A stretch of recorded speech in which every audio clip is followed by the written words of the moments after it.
Dootha media, power of news. నమస్తే, welcome to Dootha media. నేను పవన్.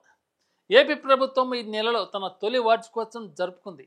ముఖ్యమంత్రి చంద్రబాబు నాయుడు, ఉప ముఖ్యమంత్రి పవన్ కళ్యాణ్ నేతృత్వంలోని టీడీపీ, జనసేన, బీజేపీ కూటమి ప్రభుత్వం ఒక సంవత్సరం పాలన పూర్తి చేసుకుంది. ఈ సందర్భంలో ఆ రాష్ట్రంలో జరిగిన తాజా ఎన్నికల సర్వే రిపోర్ట్స్ పలు ఆసక్తికర విషయాలను వెల్లడించింది. ముఖ్యంగా ఉభయ గోదావరి జిల్లాలు, ఏలూరు, కాకినాడ ప్రాంతాల్లో నిర్వహించిన ఈ సర్వేలో ప్రజలు ఎమ్మెల్యేల పనితీరుపై తీవ్ర అసంతృప్తి వ్యక్తం చేసినట్టు తెలిసింది. జనసేన పార్టీకి చెందిన చాలా మంది ఎమ్మెల్యేలపై ప్రజల్లో విపరీతంగా వ్యతిరేకత భావన నెలకొన్నాయి. ఈ నియోజకవర్గాల్లో పలువురు శాసనసభ్యులు మరోసారి ఎన్నికల్లో విజయం సాధించడం కష్టమే అని సర్వే అంచనా వేసింది.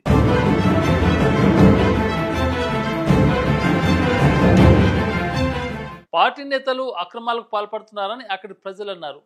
విద్యుత్ బిల్లులు ఎక్కువగా వస్తున్నాయని, సంక్షేమ పథకాలు సరిగ్గా అమలు కావడం లేదని తెలిపారు.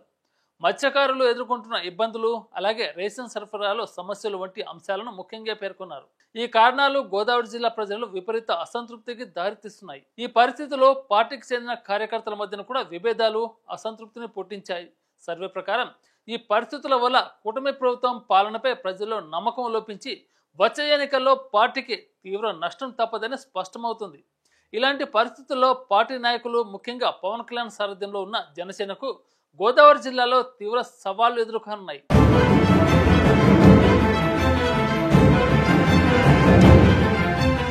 ప్రభుత్వంపై ప్రజలు నిస్సహాయ భావాలు స్పష్టంగా పెరుగుతున్నాయి. ఈ నేపథ్యంలో కూటమి ప్రభుత్వం ఎలాంటి నిర్ణయాలు తీసుకుంటుందో ఇక వేచి చూడాలి. ఇలాంటి మరిన్ని అప్డేట్ కోసం దూతా మీడియాని సబ్స్క్రైబ్ చేసుకుని ఆదరించండి. Thank you. For more updates please subscribe Dootha media.